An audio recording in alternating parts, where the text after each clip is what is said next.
Let's kick it off. It's Vision Pro week. Next week may also be Vision Pro week as more of these devices actually land in people's hands. But we're going to start with James. He says, Ben and Andrew, I love the show and I'm a regular listener. Keep up the good work. I'm writing because I'd like to hear your thoughts on the physiological challenges when it comes to large-scale adoption of the Vision Pro. As a former Navy SEAL, I spent a lot of time wearing night vision goggles that weighed 652 grams with a battery. That's about 1.5 pounds. And at the start of a mission, it always felt light and comfortable. However, an hour into a mission, you were very aware of the weight. And 4 hours in, you couldn't wait to get them off. This was the case with or without a helmet. In fact, it was worse without a helmet because I couldn't add a counterweight. I bring this up because the Vision Pro is advertised as being 22.9 ounces or 650 grams, so about the same weight as those goggles.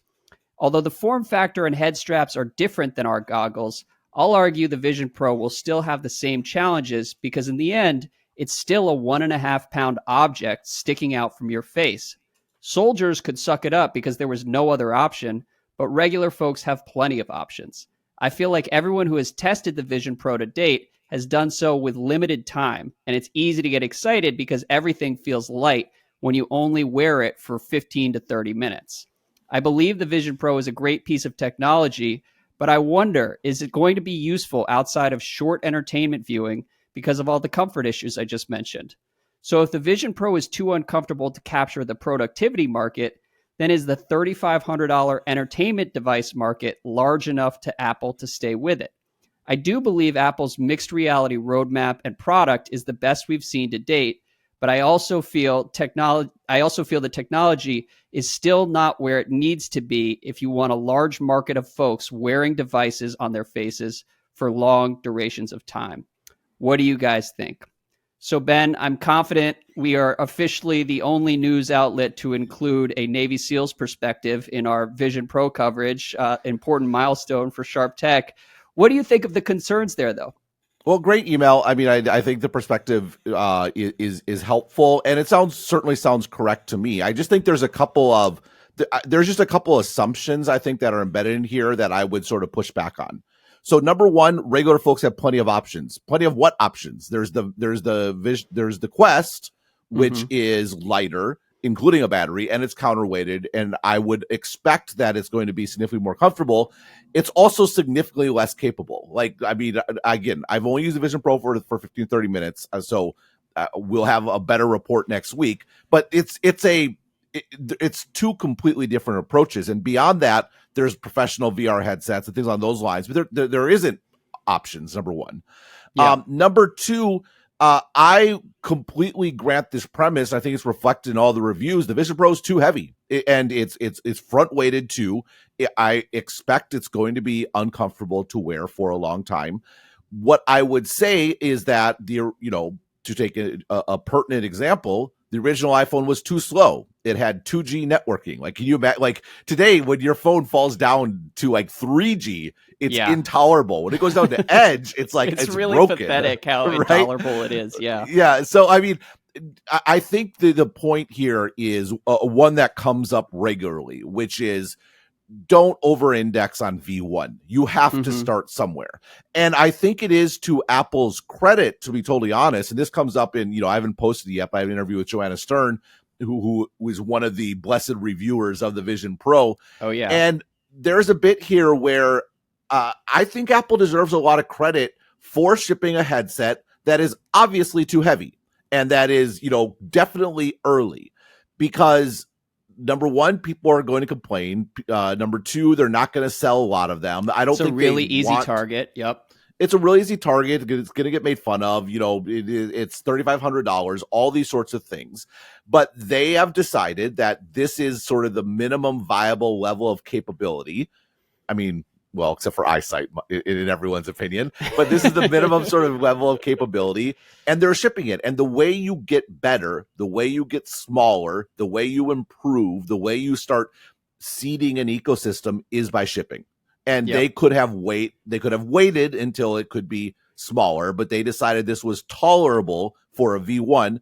and I applaud them for it. So I think so I'm not disagreeing with James.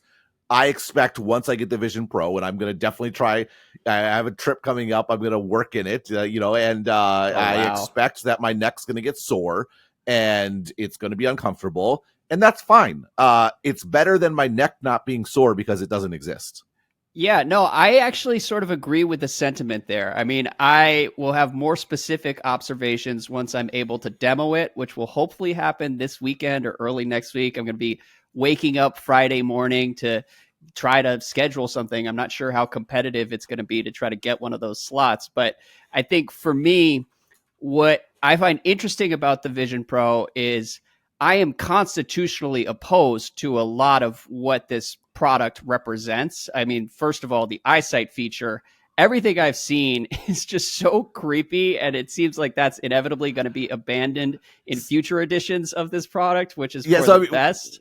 Nilay Patel in his review had a whole section on Tim Cook talking about how he doesn't like VR. He wants AR because of like the sense of not being connected to people sort of around you, which, this feels very, I mean, I don't want to read too much into it, and I'm going to proceed to read a lot into it. This feels like a top-down directive to include this feature that no one actually wants, that adds weight because you have to have, it adds cost and is probably going to get killed. But yeah, it's like, look, the Apple Watch had this. Remember, I don't know if you probably don't remember this because you were just a normie listening to your corded headphones. The original Apple Watch, one of the core features, and this also felt like a Tim Cook thing, to be honest, was you could send a digital heartbeat where you could send a message to someone that was your actual heartbeat at that moment. That's right. They're going to actually get it. That lasted, I think, one version, and then it was gone. And eyesight feels like that. Again, having not used it, only observed it. But every reviewer is like, this is ridiculous. I have no idea why this is here. I don't want to use it. I don't want to observe it. Sorry, Tim Cook. It's a nice thought. Yeah, I mean, I think in general, there's other sort of more abstract objections that I have. Like, we've already hit a point where everyone's figuratively in their own little silo of content. And so the idea of making that literal in the future fills me with dread a little bit. And, the price point is utterly ridiculous. I saw Joanna Stern, her video of her cooking with the Vision Pro. I came away from it thinking that's not something I will ever want to do for as long as I live, but maybe that becomes a utility in the future that more people adopt. But I also, you have to think about it. Would you cook with glasses on, or like say like safety goggles sort of thing, right? Where you look silly, but it's not that uncomfortable, and there's just massive utility. I think that's this is going to be the key thing with this, and this applies to the AI stuff. And this is why it's so exciting in technology right now, because the whole thing is, and we keep saying this, but maybe it can't be said enough. Don't over-index on where we're at right now. With all these things, you need to think about what could this be in 5 or 6 years or 10 years. And again, I would just point to the iPhone, right? Like when the iPhone shipped, like BlackBerry thought it was a complete fake. They're like, that is not possible given today's hardware, as documented in an excellent BlackBerry movie. Yes, and that's true. That's based on a true story. And it was at the edge of possible. And again, kudos to Apple for shipping on the edge of possible again. Now, is it gonna? I am not saying it's going to be an iPhone level success. The phones already existed. It was a clear need, and they made a better phone. That's a much better market opportunity than this, which is trying to create something new. It's not, so I'm not making that sort of pronouncement. What I am saying is it's reasonable to assume that the hardware is going to get a lot better. Yeah. No, and we can be clear-eyed about the challenges that Apple faces in succeeding in this area because everyone else has failed for 40 years. And like along the lines of what James is writing in about, not only do I think this product is going the opposite direction from society in terms of like what people want from their relationship to technology, but I would guess that a potential downfall here could just be related to evolutionary biology, where humans just don't want to have sex with other humans who are walking around looking like doofuses in giant headsets. And so the Meta Speak glasses. for yourself, Andrew. Hey, yeah, who knows? Look, no judgment here, no kink shaming on Sharp Tech in 2024. But I think like the Meta augmented reality glasses might be closer to what the future actually ends up looking like 10 and 20 years down the line.